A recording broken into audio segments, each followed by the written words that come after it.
Yan. So, kung makita nyo guys, empty na yung lagayan ko ng kahoy. Ayan, ilang piraso na lang. Kaya nangahoy ako kahapon guys. So, ayan. Ito po yung aking mga nakuha kahapon. Ayan, kahit pa paano, meron akong kahoy. So, maya maya guys, after ko magluto ng aming ulam at makakain. So, ito naman yung ating gagawin guys. No? Magputol-putol tayo ng kahoy, ng gatong. Kasi wala na tayong gatong. So, ayan, meron pa ako dyan, naka-stack din. Pero, pambenta ko yan sa tagulan, guys. Yan, kaya pinatayo ko lang dyan sa gilid para hindi mabasa. Kasi wala pa akong stackan na marami, guys. Gagawa pa tayo. So, mamaya, abangan nyo po, magputol-putol ako, guys. Papakita ko sa inyo pag naputol-putol ko na. Yan. Thank you for watching, everyone.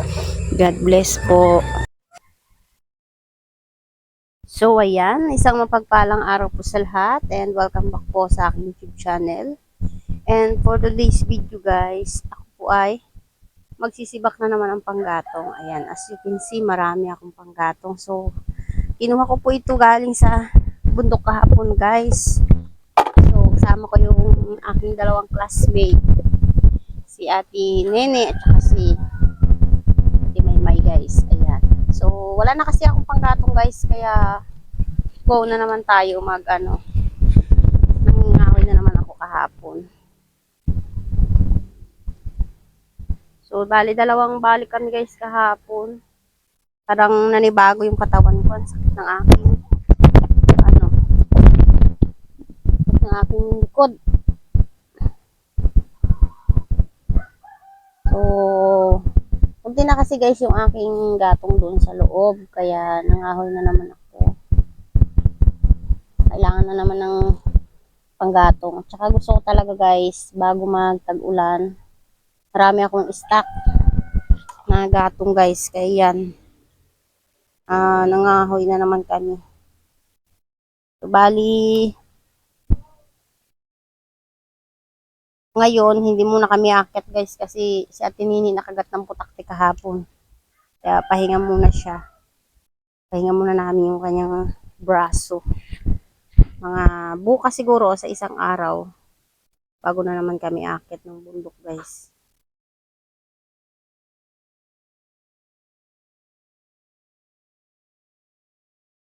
Napakamahal po kasi ngayon ng uling guys. Ang isang sako ng uling, 350 to 380 na po ang retail.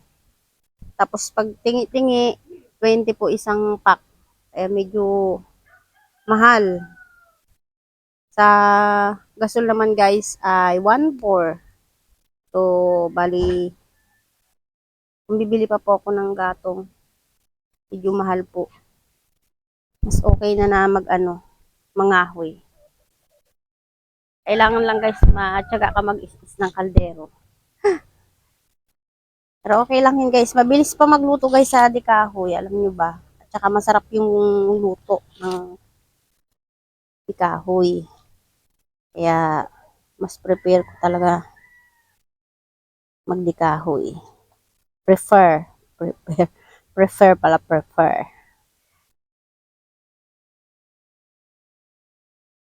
Bali ito guys, naglalagay lang ako ng maliit na unan sa aking balikat. Pag pinasan ko siya or dito sa ulo pag sinusunog ko siya guys.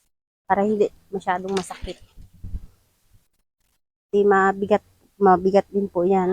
Kahit tuyo na yung kahoy. Kaya dapat maglagay tayo ng unan.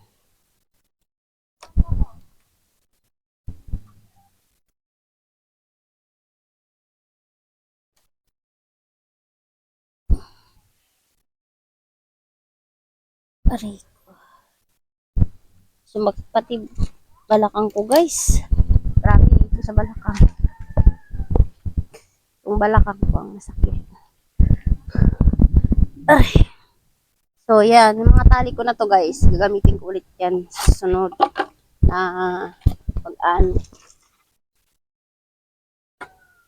sunod na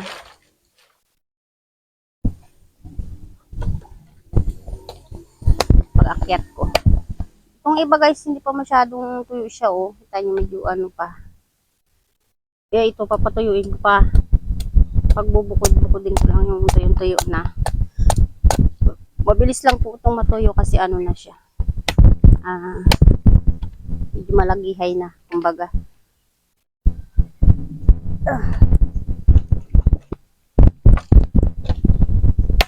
Putulin lang natin agad para ready na siya. Habang pinapatuyo natin ay putol na. Yan. Ito naman tuyo na ito. Dali lang naman i-identify guys yung tuyo na at hindi pa tuyo.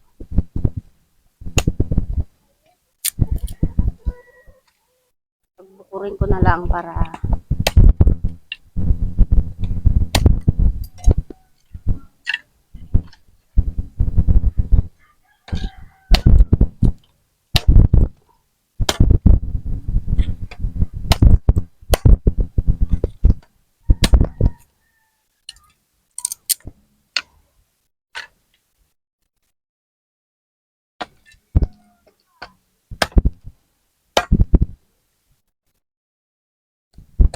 pahinga muna tayo guys sa paggawa ng ribbon tsaka ng doormat.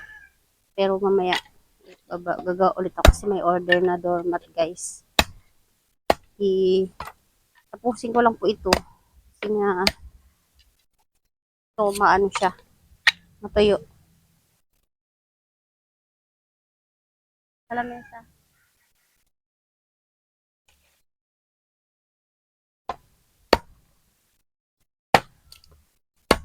Sumakit talaga yung akin likod guys, kabalakang. Kasi nagpahinga po ako ng mahigit yata 1 linggo na hindi ako nag-akyat. Kasi po bumaba yung mattress ko. Sobrang kakabuhat siguro guys. Nagpahilot ako tapos nagpahinga. Kahapon, sabak na naman. Hapon lang po kami umakyat kahapon guys. Bali tagdalawang pasan kami kaya madami-dami. Ano? Paumpisa ko pa lang ang pawis ko. Grabe na.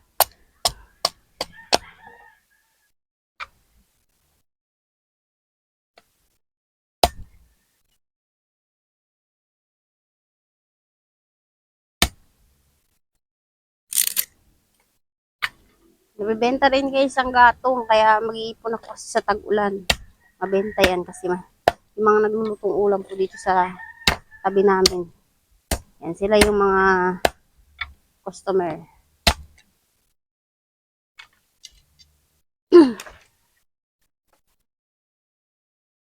So, mga hindi pa ito masyadong tuyo.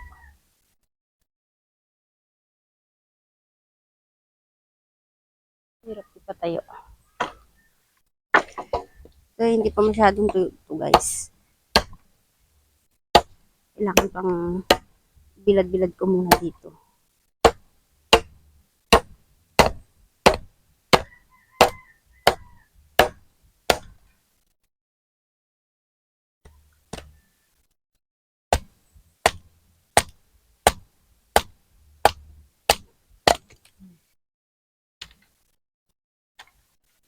Iba na dito sa ipil guys.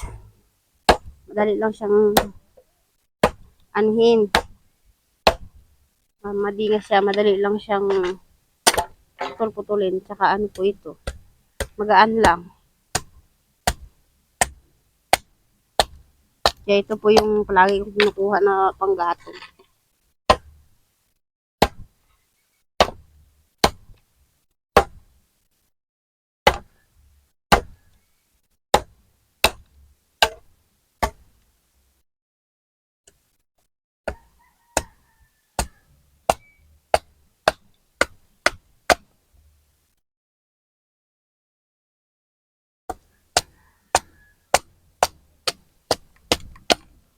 Ayan.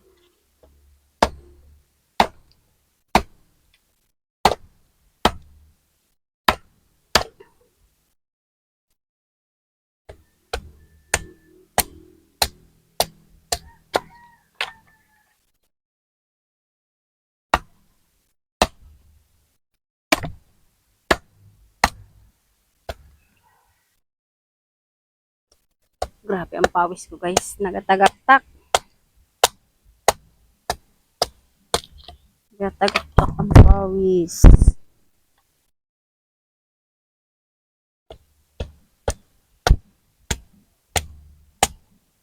2 days lang ito guys. Ito yung ano na to. Ready na. Pwede na itong gamitin. Oh. Ano na rin siya eh. Medyo tuyo na din. Patuyo na lang. Hindi kagaya itong iba na to. Oh. Ito mga to. Tuyong-tuyo na talaga.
Punas muna ako guys ng pawis. Yan. Tapos na ako guys mag sibak. Ayan o. Dami ko nang nasibak. Ang init na.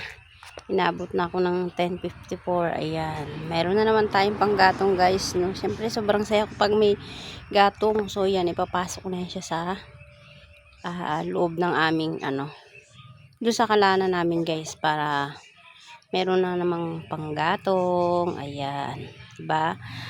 Sipag at syaga lang guys. Meron na kayong libreng panggatong. Thank you for watching.